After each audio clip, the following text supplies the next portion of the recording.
Υπάρχουν, κύριε Βελισσαράκου, να ξεκινήσω από εσάς.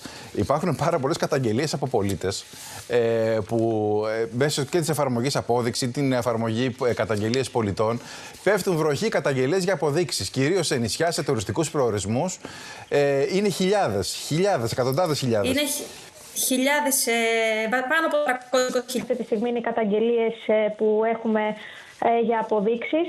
Φαίνεται περισσότερες να είναι επώνυμες και θα έλεγα ότι δεν είναι τυχαίος ο λόγος της επωνυμίας και βλέπουμε πλέον ενεργά ο καταναλωτής να έχει συνδεθεί και σαν το ρόλο του ελεγχτή στην ουσία. Αυτό γιατί γίνεται? Υπάρχει ένα επίσημο εργαλείο της ΑΔΕ που λέγεται απόδειξη. Ο πολίτης παίρνει την απόδειξη, την έχει κατεβάσει στο κινητό του φυσικά την εφαρμογή, σκανάρει το QR της απόδειξης και ελέγχει εκείνη τη στιγμή αν η απόδειξη έχει διαβιβαστεί στην ΑΔΕ ή αν υπάρχει κάποια παρατυπία. Λοιπόν, να δούμε λίγο και τις κάρτες στους αριθμούς. Κάτι πάνω σε αυτό. Ναι.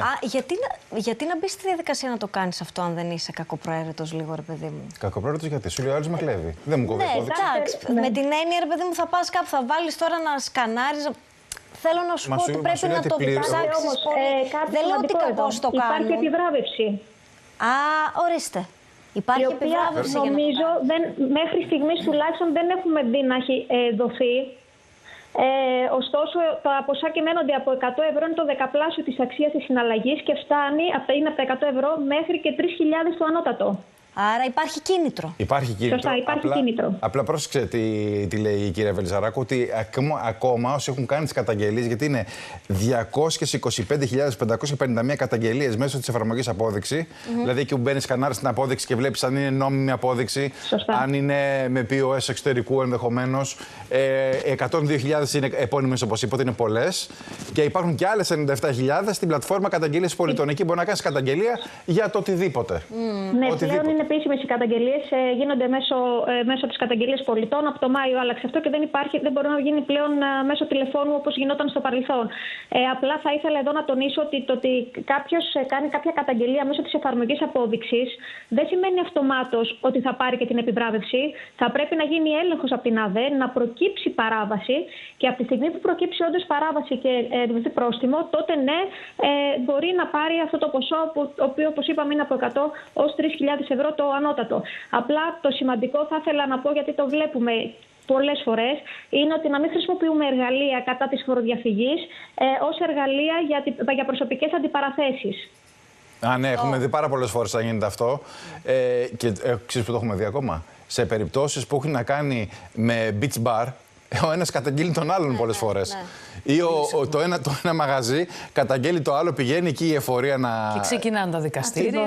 Και μετά ο άλλος καταγγέλει το γειτονά του. Έχει γίνει πολλές φορές αυτό το πράγμα. Μα γι' αυτό και βλέπουμε όλες αυτές τις καταγγελίες περισσότερο το καλοκαίρι, παιδιά. Το καλοκαίρι. Βλέπουμε τώρα λοιπόν ότι οι περισσότερες καταγγελίες και μάλλον η ΑΔΕ έχει στραφεί στο μικροσκόπιο σε μαγαζιά εστίασης, σε καφέ μπαρ, σε rent boat, σε νοικιάσεις κατοικιών, σε διάφορα τέτοια καφέ. Ο λόγος θεωρώ που γίνεται είναι ότι γιατί στα προηγούμενα χρόνια σε ελέγχους φαίνεται να υπάρχει αρκετή παραβατικότητα. Όμως να πούμε ότι είναι πολλές επιχειρήσεις αυτές που είναι νόμιμες. Ωστόσο, επειδή υπάρχουν χιλιάδες συναλλαγές κατά την τουριστική περίοδο και με μετρητά και με POS, γι' αυτό προφανώς και στρέφονται σε αυτό του είδους την κατηγορία, δηλαδή σε αυτό του είδους τον τουρισμό. Λοιπόν, υπάρχει κάτι άλλο πάντως από την εφορία, διότι τις τελευταίες ημέρες, κυρία Βελισσαράκου και κυρία Φραγκάκη, η εφορία στέλνει email σε όσους δεν πλήρωσαν τη φόρο εισοδήματος, που ήταν 31 Ιουλίου, και τους λέει: κάναμε μια έρευνα, 10 του μηνός έγινε αυτή η έρευνα. Κάναμε μια έρευνα, χρωστάς. Δεν πλήρωσες. Και το στέλνουν τώρα. Και το στέλνουν τώρα. Κατευθείαν. Δηλαδή δεν άφησε να πέρασουν 10 μέρες από την ώρα που έληξε η πληρωμή της πρώτης δόσης του φόρου εισοδήματος και του στέλνουν email. Το έχουμε το email, είναι αυτό. Ακριβώς. Η ΑΔΕ βλέπουμε δεν ξεκουράζεται καθόλου τον Αύγουστο, να ξέρετε.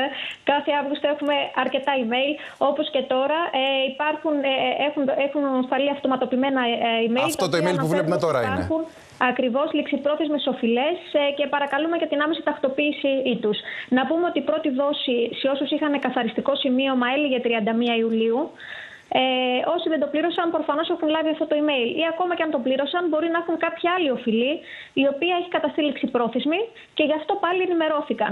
Να πούμε ότι όσοι δεν έχουν καταφέρει να πληρώσουν το εκαθαριστικό, το οποίο είναι σε 8 δόσεις, μπορούν να το κάνουν είτε σε πάγια ρύθμιση 12 ή 24 δόσεις με επιτόκιο 5,84% ετησίως. Το οποίο είναι τσουχτερό, κύριε Φραγκάκη, το επιτόκιο. Έτσι. Πολύ δηλαδή, όποιος χρωστάει, γιατί τώρα είναι και πολύ ψηλά στην επικαιρότητα και το θέμα των ρυθμίσεων. Ακριβώς. Γιατί πολλοί χρωστούν. Είδαμε και προχθές τα στοιχεία για τα ασφαλιστικά ταμεία είναι πάνω από 52 δισεκατομμύρια. Στην εφορία είναι πάνω από 110 δισεκατομμύρια. Είναι μεγάλα τα ποσά. Είναι μεγάλα τα ποσά, Βασίλη, και το ζήτημα είναι ότι ο κόσμος ψάχνει να βρει μια ρύθμιση. Το θέμα είναι αν αυτή τη ρύθμιση που κάνει μπορεί να την ακολουθήσει για μεγάλο χρονικό διάστημα. Σίγουρα αυτή τη στιγμή είμαστε σε μια περίοδο που έχουμε 4 ενεργείς ρυθμίσεις οι οποίες τρέχουν και να τις πούμε για να ξέρει ο κόσμος. Είναι η γνωστή πάγια ρύθμιση των 24 δόσεων. Είναι οι 48 δόσεις όταν πρόκειται για μια γονική παροχή, για κάποια κληρονομικούς φόρους. Και μετά μιλάμε για τις 72 δόσεις, η οποία θα τρέχει μέχρι το τέλος της τρέχουσας χρονιάς. Εκεί όμως μπορούμε να ρυθμίσουμε τα χρέη τα οποία έχουν βεβαιωθεί μέχρι το τέλος του 2023. Τα επόμενα θα πρέπει να τα ρυθμίσουμε σε κάποια άλλη ρύθμιση. Καθώς επίσης ο γνωστός εξοδικαστικός μηχανισμός, που είναι η μόνη ρύθμιση που μπορούμε αυτή τη στιγμή να πετύχουμε διαγραφή μέρος του χρέους μας. Καθώς επίσης και να πετύχουμε έως 240 δόσεις για τα χρέη προς το δημόσιο και τα ασφαλιστικά ταμεία και έως 420 δόσεις για τα χρέη προς τις τράπεζες και τα funds. Πάντως υπάρχουν περιπτώσεις, γιατί μιλάμε για πάρα πολλά χρέη, τεράστια χρέη αυτή την ώρα, και εφορία και ασφαλιστικά ταμεία. Δεν μιλάμε μόνο για τράπεζες και services, γιατί εκεί τα ποσά είναι πολύ, πολύ ψηλά.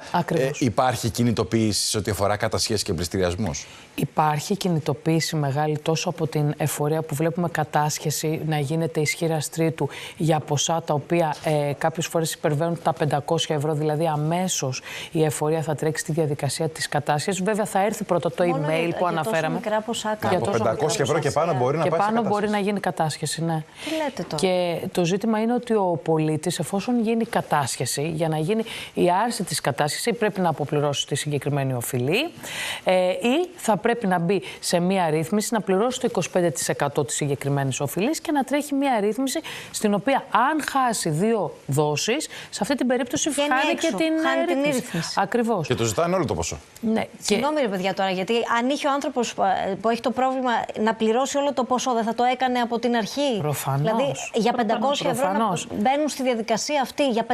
Για 500 ευρώ. Και ξέρετε, το ζήτημα είναι ότι πολλοί κόσμος από αυτά τα 500 ευρώ ζει, έχει υπολογίσει ότι θα ζήσει όλο του το μήνα με 500 ευρώ, και αν δεν έχει γίνει και το ακατάσχετο, εκεί είναι τα μεγάλα δράματα. Αυτά που πρέπει δεν να λαμβάνονται υπόψη καθόλου.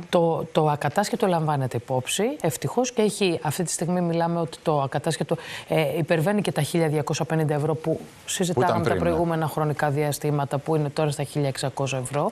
Αλλά το ζήτημα είναι ότι αν κάποιος δεν έχει κάνει αυτή τη διαδικασία, αν κάποιος έχει αφήσει κάποια ποσά μέσα στο λογαριασμό του και δεν έχει φανταστεί, δεν έχει δει το email ότι θα του γίνει κατάσχεση, τότε είναι μεγάλο το πρόβλημα, διότι αντιμετωπίζουν ένα τεράστιο κίνδυνο να μείνουν με 0 ευρώ. Άρα πρέπει να είμαστε πολύ προσεκτικοί και στα email που αναφέρθηκαν προηγουμένως, που έρχονται σοριδών αυτό το χρονικό διάστημα, και στο γεγονός ότι αν χρωστάμε στην εφορία θα μας έρθει κατάσχεση. Λοιπόν, να ευχαριστούμε πάρα πολύ και την κυρία Βελισσαράκου και την κυρία Φραγκάκη. Καλές διακοπές να ευχηθούμε. Καλές διακοπές και χρόνια πολλά. Και καλό καλοκαίρι και στις δύο.